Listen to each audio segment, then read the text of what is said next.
Okay. One confusing part in learning adjective is about adjective order. Ya nggak sih? Yang paling membuat kita pusing itu adalah susunan adjektifnya. Which adjectives come first? Mana adjektif yang harus datang lebih dulu atau harus ditulis lebih dulu? Okay, let's see what can adjective describe. Sebelumnya kita lihat dulu apa sih yang bisa dideskripsikan oleh adjective. It can describe the color, the size, shape, nationality, the origin, the material, quantity, quality, age, and purpose. For example, yellow, small, diamond shape, Japanese, Italian, wooden, for smart, 3 years old, sports. Yang mana sih adjektif yang harus ditulis duluan kalau dia ada di mendeskripsikan satu benda yang sama? Contoh misalnya kursinya warna yellow, terbuat dari kayu. Yang mana yang datang dulu? Is it yellow wooden chair or wooden yellow chair? Okay, so my suggestion is start with the most subjective to the most objective. Mulai dari yang paling subjektif, artinya paling relatif, paling berkaitan dengan opini setiap orang, yang bisa berbeda-beda di pandangan setiap orang, dan diakhiri dengan yang paling objektif, artinya yang setiap orang tidak akan punya pendapat yang berbeda gitu. So, for example, the nationality atau origin di sini ada Japanese atau Italian, itu kan sudah jelas ya, berarti dia lebih objektif dibandingkan small. Small buat saya dengan small menurut kamu itu bisa jadi berbeda, right? Okay, so let's see the structure now. Yang pertama adalah opinion, and then size, physical quality, and then shape, age, color, origin, material, type, and purpose. As you see here, yang ini lebih subjektif atau lebih relatif. Beautiful, mungkin menurut kamu beautiful, menurut saya tidak. Big, how big?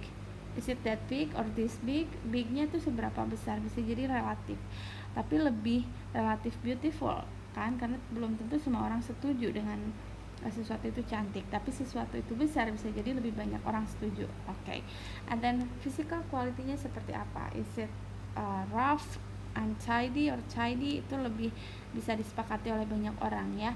Kemudian shape ini mulai objektif, meskipun shape-nya bisa jadi bermacam-macam bentuknya ya. Misalnya round-nya itu lingkarannya itu lingkaran sempurna atau tidak sempurna ya, pokoknya lebih banyak sih macamnya. Age-nya apakah dia tua atau muda, itu lebih objektif dibandingkan yang tadi beautiful. Sampai sini itu lebih objektif semuanya. Color, apakah blue-nya itu biru tua atau biru muda, and then origin, material, type, and purpose itu lebih objektif lagi gitu ya. So how to use this? Let's see the example. So if we find the sentence like the material is from metallic and the color is green and it is strange, terlihat aneh, so we begin with the most subjective one, strange, green, metallic, material. And then the next example, it is made of plastic, the shape is narrow and the size is long. Kalau kita lihat narrow sama long kan lebih subjektif mana? Panjang kan? Panjang itu sepanjang apa? Belum tentu itu panjang menurut orang lain, bisa jadi menurut orang lain itu pendek gitu kan. Tapi narrow itu sudah bisa jadi lebih disepakati oleh banyak orang. Apalagi plastik, udah tahu itu bendanya terbuat dari plastik, pasti gak akan ada yang bilang itu kayu ya kan gitu. Jadi it's a long narrow plastic brush. And then ada bentuknya round, Italian, bread like, Christmas cake. Bread like itu bentuknya, and then Italian itu asalnya, originnya.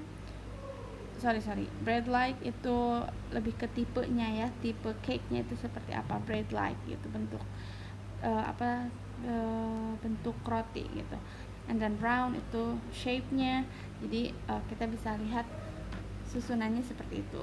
Jadi dari kita tidak perlu menghafal semuanya ini, kita harus pastikan aja simpan yang paling relatif atau yang paling subjektif di awal, diakhiri dengan yang paling objektif.